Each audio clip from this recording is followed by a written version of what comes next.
দক্ষিণ দিনাজপুর জেলার বুনিয়াদপুরে ধারাবাহিক ছোটখাটো দুর্ঘটনা ঘটে চলেছে। এবার সকল প্রকার পথ দুর্ঘটনা রোধে উদ্যোগী পুরসভা 512 নম্বর জাতীয় সড়ক এবং 10 নম্বর রাজ্য সড়কের দুদিকে ফুটপাত এবং ডিভাইডার করার বিষয়ে সিদ্ধান্ত নেওয়া হয়েছে। বিগত কিছু মাস যাবৎ বুনিয়াদপুর শহরের নানা পথ দুর্ঘটনার সাক্ষী হতে হয়েছে পুরবাসীদের। নতুন বাস স্ট্যান্ড চত্বরে দুর্ঘটনায় প্রাণ হারান এক শিক্ষিকা। এরপরই বুনিয়াদপুরের পুর প্রশাসক কমল সরকারের তত্ত্বাবধানে নাগরিক পথ নিরাপত্তায় উদ্যোগী হয়েছে পুরসভা। পুরসভা সূত্রের খবর, 10 নম্বর রাজ্য সড়কের মোটরকালী মন্দির থেকে বুনিয়াদপুর চৌপথি এবং 512 নম্বর জাতীয় সড়কের দুই পাশে পথ চলতি মানুষের সুবিধার্থে ফুটপাথ নির্মাণ করতে চলেছে বুনিয়াদপুর পুরসভা।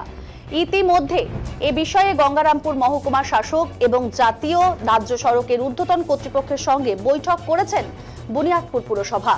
এই বিষয়ে বুনিয়াদপুর পুরসভার পুর প্রশাসক কমল সরকার জানিয়েছেন, বুনিয়াদপুর ক্রমাগত বড় শহরে রূপান্তরিত হচ্ছে।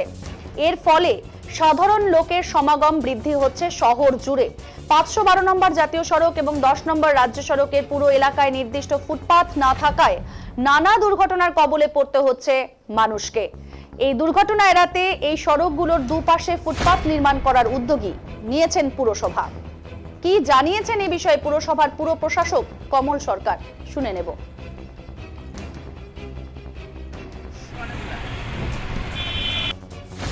না, আমরা বসেছিলাম গত শুক্রবার দিন। এই বিষয়ে রোড সেফটি মিটিং হয়েছিল।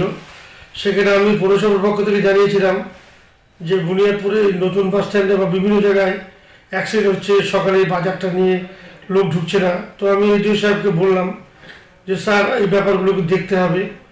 এই যদি আমরা দুই দিক থেকে বেরিয়ার করে দিয়ে নিয়ে যেতে পারি, আপনার পীরতলা থেকে বাস স্ট্যান্ড অবধি, এদিকে নতুন পার্ক অবধি, তাহলে ভালো হয়। এডিও সাহেব তাকে সহমত পোষণ করে বললো, ভালো প্রস্তাব দিয়েছেন, চলেন স্পটগুলো ভিজিট করি এবং অটো স্ট্যান্ডে যে নতুন বাস স্ট্যান্ডের সঙ্গে আছে সেটাকে একটা কর্মক্ষেত্রে ওই জায়গাটা ফাঁকা আছে, সেই জায়গায় আমরা শিফটিং করার একটা পরিকল্পনা নিচ্ছি।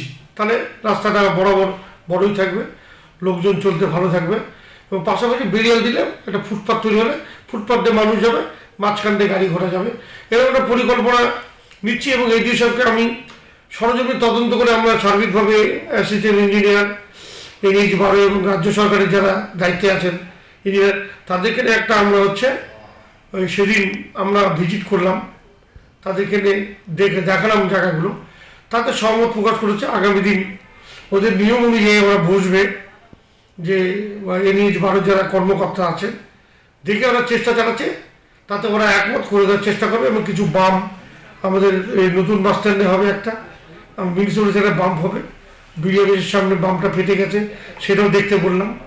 ওনারা সার্বিকভাবে দেখে আগামী দিনে এই কাজগুলো করার একটা চিন্তা ভাবনা তারা করেছে।